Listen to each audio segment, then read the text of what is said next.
Hello everyone, good morning, good afternoon and good evening depending on the time zone from which you are watching this. My name is Pranab and I am going to talk about the paper titled More Glimpses of the RC4 Internal State Array. I am affiliated with Wipro Limited in its learning and development function. My work area is leadership development and my special interest of research lies in cryptology and digital contact tracing.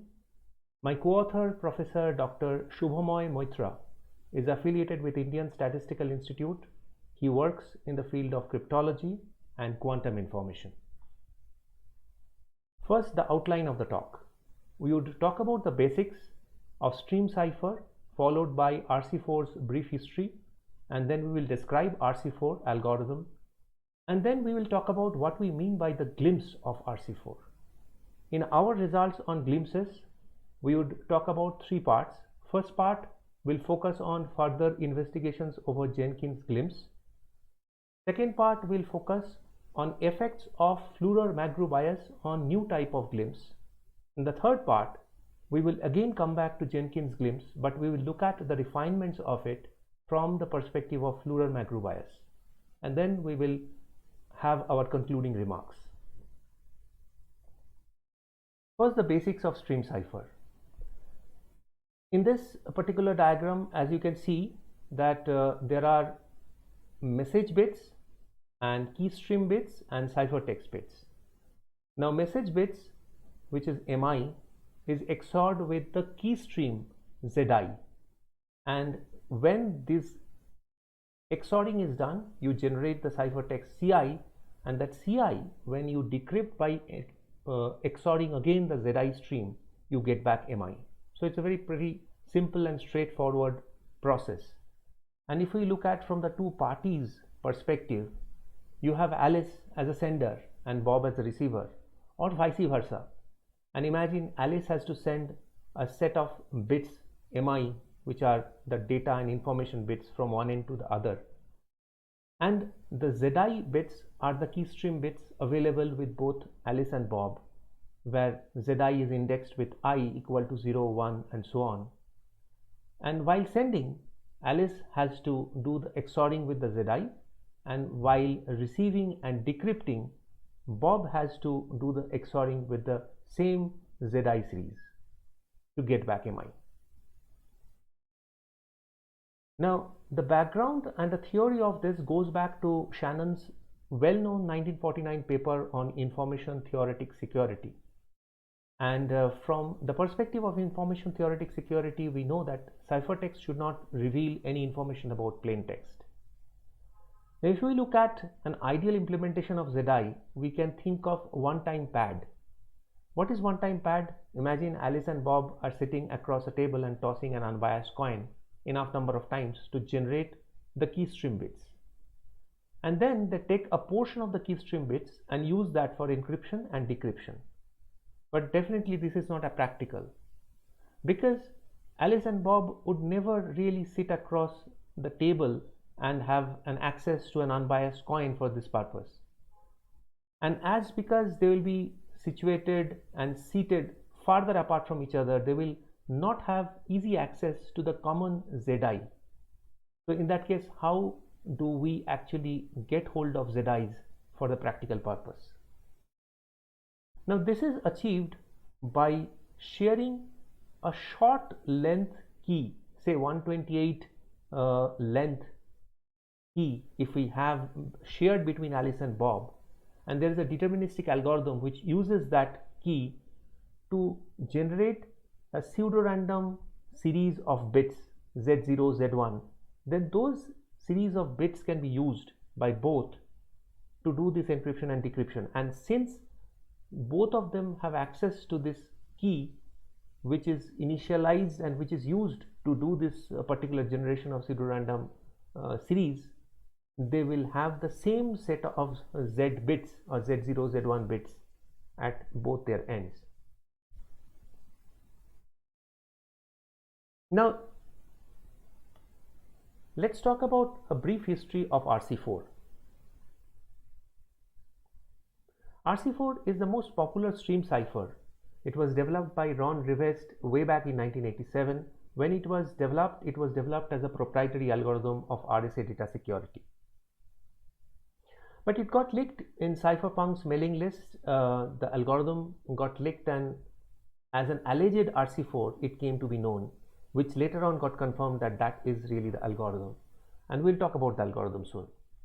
Now, as we know that RC4 is most widely deployed stream cipher, and in SSL, TLS, WEP, WPA, Apple Open Collaboration Environment, Microsoft Windows, Lotus Notes, Oracle Secure SQL. And as we can see, both in the public domain, in the internet, as well as in the organizations or with the product vendors, this particular cipher has been very widely used. So the deployment has been pretty vast, far and wide. Now, one of the interesting aspects of RC4 design is that it's just a 4 lines of code, and since it has this apparent simplicity, it has attracted various cryptanalytic attacks, and cryptologists all over the world, the stalwarts, have worked on it, and publications in crypto, Eurocrypt, AsiaCrypt, FSC, Journal of Cryptology, that means almost all top conferences and journals, RC4 research has been published. And through all these researches, all this cryptanalysis and a number of attacks, it has been shown that there are vulnerabilities in RC4. So as of now, the present status is IETF has published RFC 7465 to prohibit the use of RC4 in TLS. Google, Mozilla and Microsoft have issued similar recommendations, and it is believed that some of the state cryptologic agencies may possess the capability to break RC4 when used in the TLS protocol. However, since it was used all across in both public and private sector, and there are different legacy implementations where this is still present, it is not very easy for a complete replacement of RC4 all across. So the process is on, and it's also an interesting cipher to do many more cryptanalysis, and finding out interesting results is always it gives us a lot of additional insights. Now, RC4 description, if we have to describe RC4, it consists of an internal state array called S array or Sbox, which is of the length n, that is 256 bytes, and this is an array of unsigned characters. The secret key is of a length of 5 to 32 bytes in general, and there are 2 indices, I and j. I is called the sequential index and j is called the pseudorandom index. Now, how is the key used? The key is expanded first, that is capital Ki is equal to small k I mod L. That means if you have k0 to kl minus 1 small k indices, that is expanded to fill the complete length of 256 bytes. That's how the capital K array is created. And then we come to the key scheduling algorithm part of RC4. So RC4 has got 2 parts, key scheduling algorithm and PRGA, pseudo-random generation algorithm. Now, if we look at this aspect of the initialization, we will find that the counter is initialized, j is initialized to 0, and then in a loop I equal to 0 to 255, j is changed, but it is changed using this particular formula, j equal to j plus si plus ki. That means the key is used to update j, and whenever you get the new j, si and sj is swapped, and this is done for all 256 rounds. And hence after this, the initialization that was done si equal to I, that completely get changed, and that is the starting point of PRG algorithm. And we must note that all additions here that we are talking about is addition modulo n equals 256. Now in pseudo-random generation algorithm, what is done is initialization of the counters, both I and j is done to 0. Then I is incremented sequentially, that is I equal to 1, I equal to 2, I equal to 3, like that it goes on. So I is equal to I plus 1 and j is incremented by j plus si. So whatever is the value of si, that is added to current j to get the new j, and then si and sj are swapped, and the output is found out by s of si plus sj. That is, si plus sj gives a new index to the same Sbox array, and the output of that gives the key stream value of z. That's how zi is created, and as many number of zis are required by the sender and receiver, that's how they keep on generating it. Now this is a pictorial representation of what we talked about just now. As you can see, Sbox is basically the array which is supposed to be not apparent or not visible by looking at z values, because this is the internal state, and when I and j are there, I is sequentially incremented, so I values are known, but j is not known because j is incremented based on si values, and si plus sj gives the new index value from which z is calculated. If we look at the operation, you would have initially plaintext bytes, the stream of bytes called p, and you will generate through this RC4 operation z bytes, and you will create the ciphertext byte c by doing XOR of p and z. So p XOR z gives you c, and similarly in the decryption end, c XOR z will give you back p. Now interestingly, even though everything is looking so simple and 4 lines of code, but look at the state space. There are 256 bytes in the Sbox, right? And they can be arranged in any permutation possible, which is like 2 to the power 8 factorial, which if you multiply by the values of I and j, the possibilities for both of them is 2 to the power 8, you get a state space of 2 to the power 1700, which is really a mind-boggling number. Now interestingly, strength of RC4 relies on both KSA as well as on PRGA, both these parts. Now for this particular paper we will focus on PRGA. Now what is glimpse? What happens is, in a stream cipher, as we have said, that it is not desirable that information about the internal state would be revealed from the key stream. But way back in 1996, Robert Jenkins showed that RC4 cannot satisfy this, and we will show the result here. So we have the complete information about the public index I and the key stream byte z at any round of RC4. The question is, from I and z, is it possible to obtain additional information, that is glimpse, regarding the hidden variables j, si or sj other than the random association? You see, random association means it can be anything out of the n equal to 256 value, that is 1 by n is the probability. But can we get more than 1 by n probability? And Jenkins showed that yes, that is true, possible. So this is the theorem, the Jenkins glimpse theorem, where it is said that during RC4 PRGA for any arbitrary round R, probability of SIR equal to JR minus ZR is nearly 2 by n, which is 2 by n minus 1 by n square, and its dual, or you can say the complementary representation, which is probability of SR GR equal to IR minus ZR, is also similar, that is almost equal to 2 by n. So it is different from 1 by n, the random association. Now why does it happen? As you can see, if you fix, suppose, SR JR value to the value of ZR, if you do that, then you know that SRIR plus SRJR index has to point to that particular place of the array, which means that has to be same as JR. Now SRJR is equal to ZR. This forces the value of SRIR to be JR minus ZR, because if you add these two, ZR will cancel and JR will remain, and that's how ZR can be indexed from this. Now if you look at the possibility of probability of SRJR equal to ZR is 1 by n, that's a probability, right? And in this probability, this particular configuration happens with 1 probability, which is 1 by n multiplied by 1.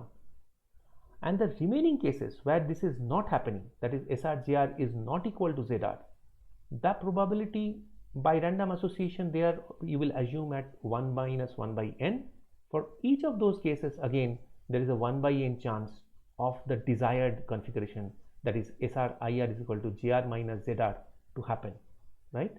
Now, if that is the case, then you see the last line of this particular slide, and there we have added both these things together, and as you can see that 1 by n times 1 plus 1 by n 1 minus 1 by n times 1 by n gives back 2 by n minus 1 by n square, which is almost equal to 2 by n. That's how the result comes. Now we have come up with our contributions in this area by finding out that there are three categories of new randomness results that we can talk about. First is that using Jenkins glimpse result that we have showed just now, it is possible to find out that there is a correlation of key stream value that is coming from a distant permutation array of Sbox byte position with a probability higher than fair chance.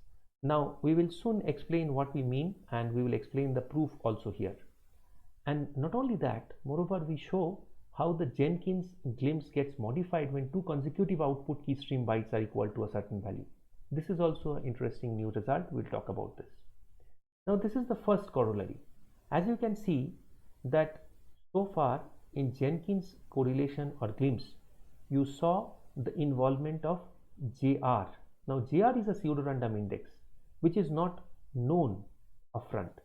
So it is very difficult to use that particular glimpse result to arrive at an understanding of a value of a particular item in the Sbox, right, in the internal state array. But here we have proved a result where we can actually show that ZR value is equal to SR of ZR plus 1, always with a higher probability. In some cases it is 1 by n plus 1 by n square, and in some cases it is 2 by n. Now there are two cases, and both these cases are conditioned by value of IR. Now IR is not equal to ZR plus 1 minus 1, the first one. Let's talk about this particular instance and let us show the proof here. So this first line, that IR equal to ZR plus 1 minus 1, suppose that is the situation we are considering.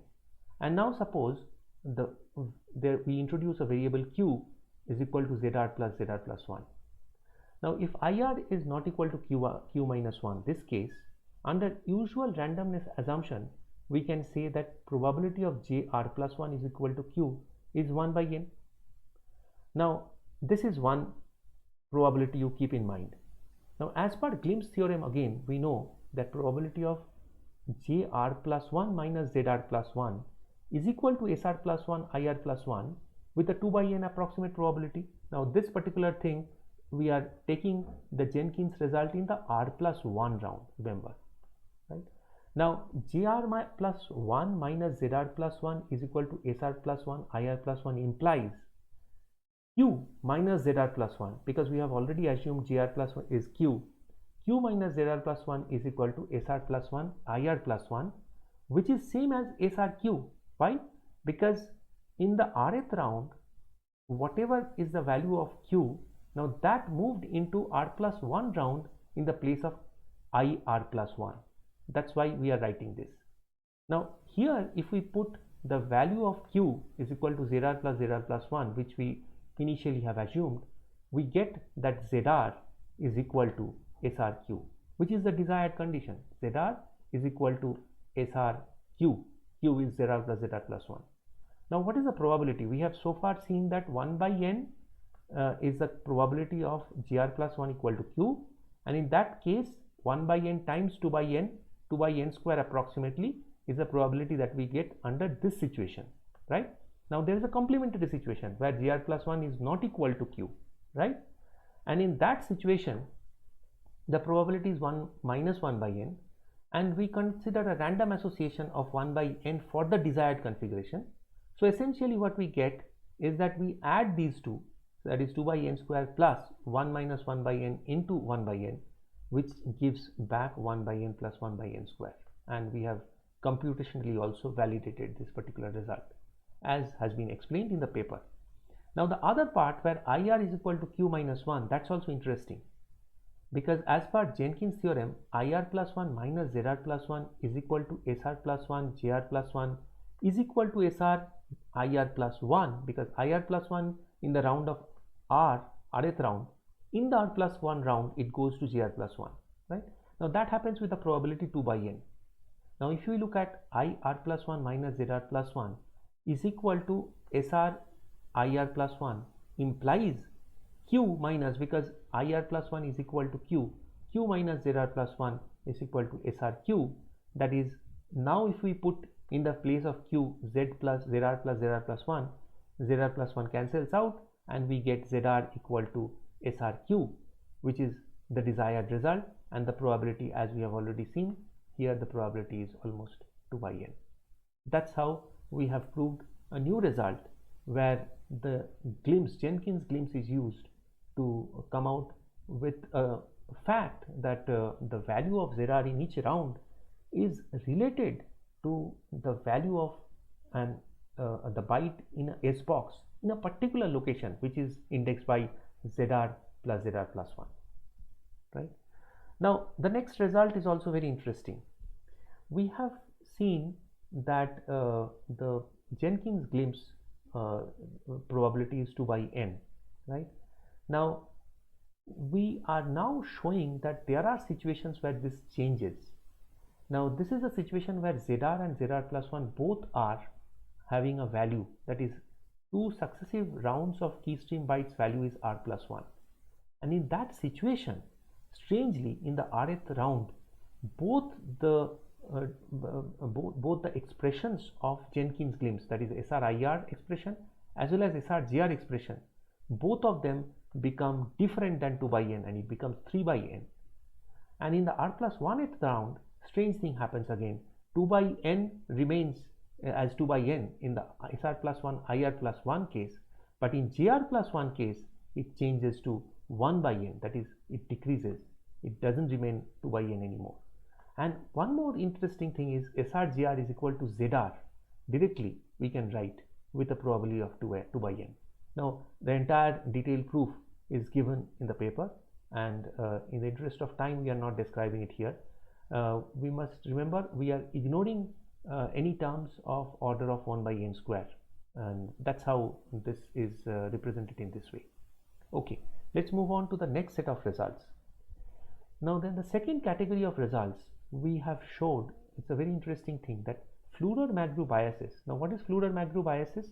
In 2000, Fluor and Magru, they came out with a result experimentally that in RC4 there are side by side bytes in the key stream, right, ZR plus 1 in certain places and with certain values where those are having higher probability than the random association, right? Random association should be 1 by n square, but they have showed it actually is higher than that, 1 by n square plus 1 by n cube.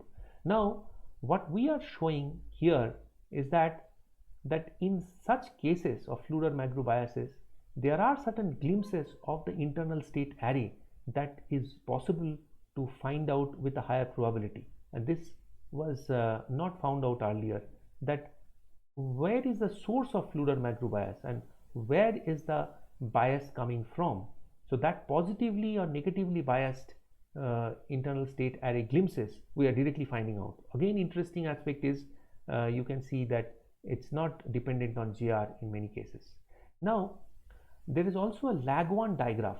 The Fluor-Magru bias is side by side 2 bytes, but lag1 means suppose in I equal to 0 and I equal to 2, these two positions, if we take Z bytes, that is keystream bytes, it has been shown that there are biases of these two interleaving bytes.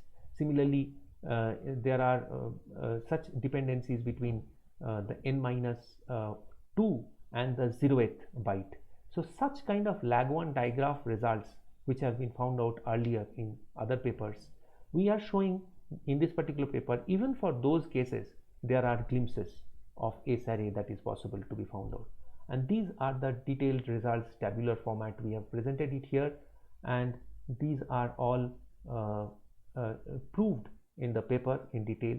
And as you can see, the way to look at it is that any particular row, right, it corresponds to Fluor-Magrieux a particular bias. Say particular bias is 0, 0, ZR, ZR plus 1, 0, 0, having a higher bias. Now, where is the source of ZR? In the rth round, we are saying that SR IR plus 1, that particular place is biased by 2 by n. Similarly, in this round R plus 1, SR plus 1 IR as well as SR plus 1 JR, both can be viewed as sources because both are biased. One is biased as 2 by n, the other one is biased as 3 by n. In fact, there are some interesting results in this table. You can see that there is also in the row 12, there is a bias where the probability is actually 0. That means when 0 comma I plus 1 is the side by side two Z values, ZR equal to 0 and ZR plus 1 equal to I plus 1. In such situation, in the R plus 1th round, the probability that SR plus 1, IR plus 1 will be equal to I plus 1 is completely 0. So there is no chance of the source coming from that particular place. So this is like a negative bias that we have found out, right? So as you can see that 3 by n, 2 by n, 0, different types of biases that are there in this particular table. And the next table shows, as we said, for lag 1, that is suppose ZR, ZR plus 2, which is 0, 0 at I equal to 0, or ZR, ZR plus 2 at I equal to 0, n by 2, 0, or I equal to n minus 2, there the value of ZR equal to 0 and ZR plus 2, which is I equal to 0, ZR value is 0. That kind of places, in all these places also, we have found out source of ZR and source of ZR plus 2. And in one place, in fact, you can see the fourth row, there is a bias of 4 by n also that we have found out, which is pretty high. That is, in such situation where lag 1 bias is there, SR plus 2, GR plus 1, that is biased by 4 by n. Now the next set of results is interesting, where we are showing that in Fluor-Magrieux biases, there are also situations where Jenkins correlations gets modified, and this is the place where we are showing the same table, but now we are showing that the SRIR and SRGR, both these values are getting biased, and in some cases you can see that 4 by n bias is also there.